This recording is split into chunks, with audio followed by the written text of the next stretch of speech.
विधायक ने राजस्थान में सबसे कम प्रश्न पूछने का विधानसभा में रिकॉर्ड बनाया है। क्षेत्र में एक चर्चा चली हुई है कि भाई विधायक की कम चलती है, उनकी धर्मपत्नी जी की ज्यादा चलती है। मनीष ने कभी जातिवाद की बात नहीं करी। अगर मनीष के पास कोई व्यक्ति आया है तो वहां पर खड़ा होकर के इस मनीष ने उस क्षेत्र के व्यक्ति की मदद करने का काम किया है, जाति पूछ करके उसकी मदद करने का काम नहीं किया।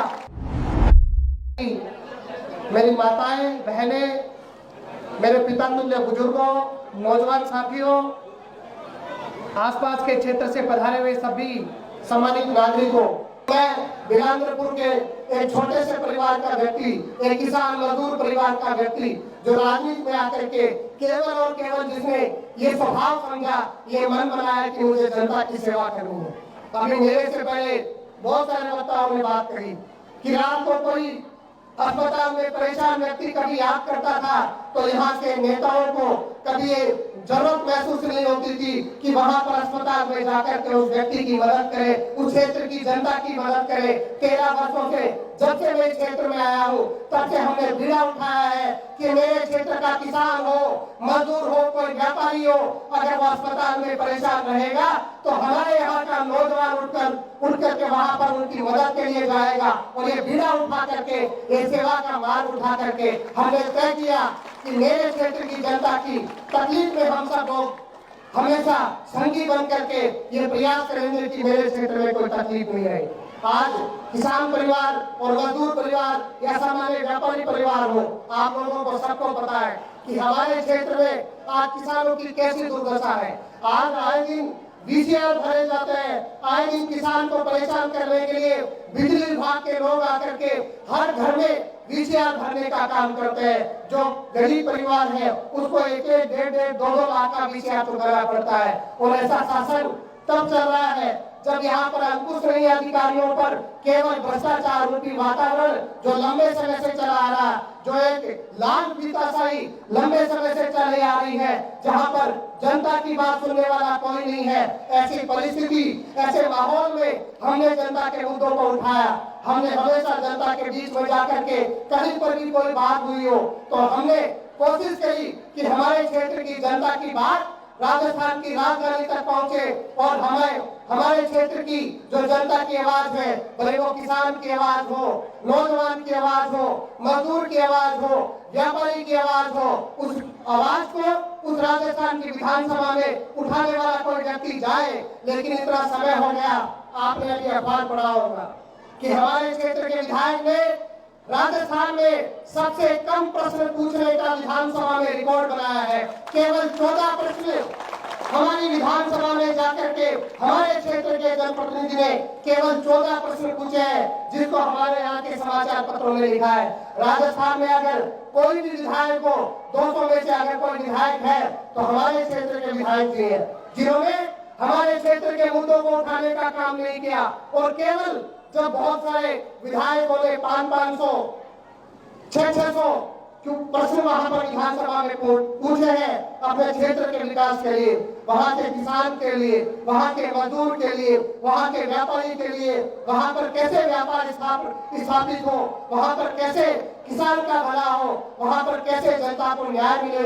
अपने अपने क्षेत्र के विधायक वहां विधानसभा में प्रश्न पूछते हैं। और क्षेत्र की जनता, आप लोग बताइए, क्षेत्र की जनता किसी जनप्रतिनिधि को, किसी विधायक को क्यों चुन करके भेजती है? उस विधानसभा में जाकर के आपकी आवाज उठाने के लिए चुन करके भेजती है। हाँ या ना, मैं सही कह रहा हूँ या गलत कह रहा हूँ, ये बताइए कि आपके क्षेत्र की आवाज को, आपके ग्राम पंचायत की आवाज को राजस्थान की विधानसभा में अगर कोई आवाज है तो हमारे क्षेत्र के विधायक है। लेकिन हमारे क्षेत्र के विधायक ने एक भी प्रश्न हमारे सापुरा क्षेत्र के संबंध में नहीं पूछा। और जो सबसे कम प्रश्न 14 प्रश्न पूछे, उसमें हमारे विधायक राजस्थान में नंबर 1 पर है, जहां पर सबसे कम प्रश्न पूछे गए। हम लोगों को सोचना पड़ेगा, हम लोगों को एक चिंतन करना पड़ेगा कि हमारे बीच में कैसे लोग राजनीति कर रहे हैं। हमें समझना पड़ेगा कि जो लोग केवल अपने परिवार की चिंता करते हैं, अपने घर भरने की चिंता करते हैं, और आप लोग समझो, आप लोगों को ये सोचना पड़ेगा कि क्षेत्र में एक चर्चा चली हुई है कि भाई विधायक की कम चलती है, उनकी धर्मपत्नी जी की ज्यादा चलती है। मैं सही कह रहा हूँ कि गलत कह रहा हूँ? जब ऐसे ऐसे हालात हैं तो आप लोगों को समझना पड़ेगा कि हम लोगों ने कैसे व्यक्ति का चुनाव किया है। मनीष ने कभी जातिवाद की बात नहीं करी। अगर मनीष के पास कोई व्यक्ति आया है तो वहां पर खड़ा होकर के इस मनीष ने उस क्षेत्र के व्यक्ति की मदद करने का काम किया है, जाति पूछ करके उसकी मदद करने का काम नहीं किया। कोरोना का समय अभी आप लोगों को याद होगा, कोरोना के समय में कैसे हालात थे, कैसे माहौल थे, और जब पूरे विश्व में कोरोना की महामारी थी और हमारे क्षेत्र में जब हमारी गरीब जनता को, हमारे यहाँ के जरूरतमंद लोगों को इलाज की जरूरत थी, राशन की जरूरत थी, एक संबल की जरूरत थी, तो हमारे क्षेत्र के विधायक और हमारे क्षेत्र के पूर्व विधायक क्षेत्र की जनता के बीच में उनको मदद देने के लिए नहीं आए, उनको संभालने के लिए नहीं आए। यहाँ पर उनका एक भी कार्यकर्ता इस क्षेत्र की जनता में जाकर के किसी ने गरीब जनता को पूछने का काम नहीं किया, उनको संबल देने का काम नहीं किया। आपके इस भाई ने, बेटे ने, हमारी टीम ने काम किया कि नहीं किया? अगर नहीं किया तो आप हाथ खड़े मत करना। अगर वास्तव में कोरोना में काम किया है तो हाथ खड़े करके कहना कि हम लोगों ने काम किया है, हम लोगों ने काम करने का प्रयास किया। क्षेत्र के घर घर में जाकर के हमने क्षेत्र की जनता को संभालने का काम किया।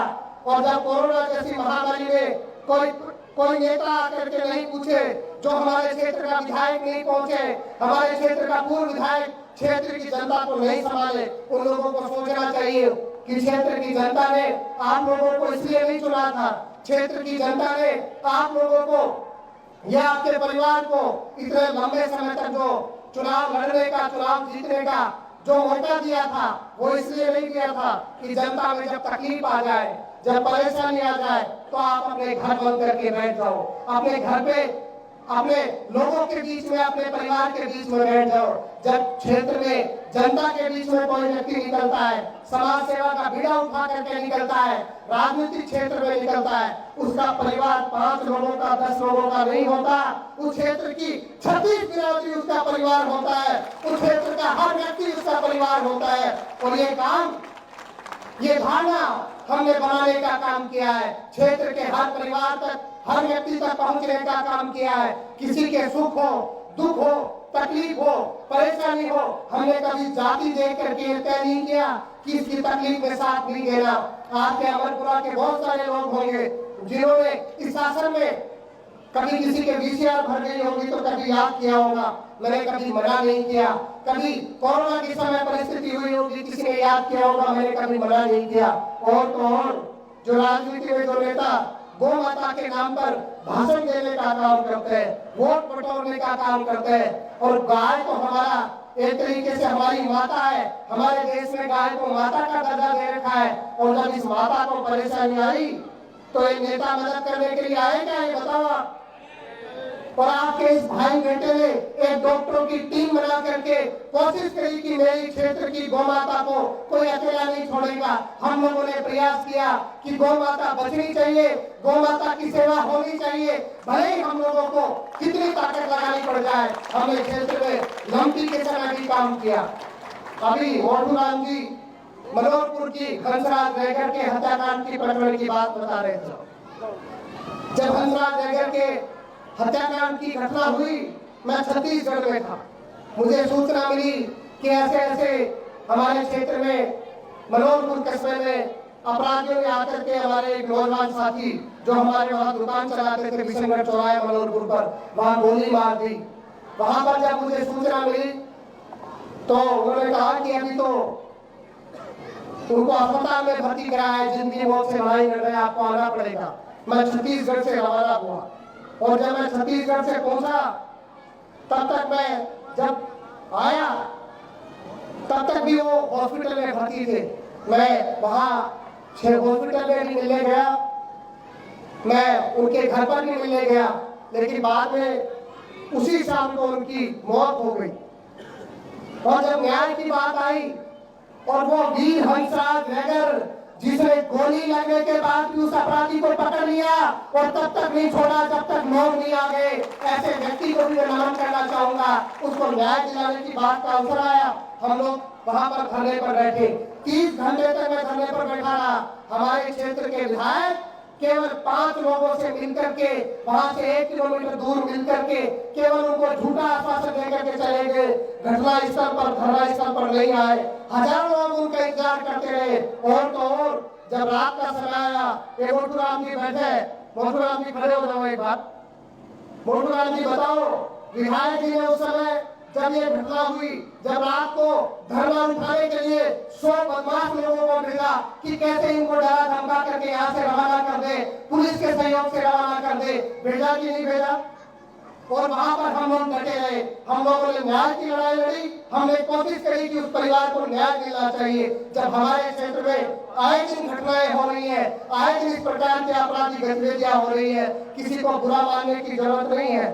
हर व्यक्ति की जो यहाँ पर धरती पर जन्म लेता है, हमारी जो समाज व्यवस्था है, हर व्यक्ति की कोई न कोई जाति होती है।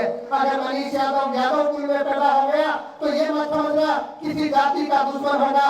मनीष यादव इंसानियत की पूजा करने वाला व्यक्ति है, हर जाति को बराबर मानता है, हर वर्ग के लिए बराबर खड़ा रहता है, हर समाज के लिए हमेशा खड़ा रहता है। इसलिए किसी व्यक्ति को या मेरी आवाज को सुनने वाले व्यक्ति को ठेस नहीं पहुंचनी चाहिए कि कोई ऐसा व्यक्ति जो मंच पर बोल रहा है मैं किसी एक जाति का व्यक्ति नहीं हूँ।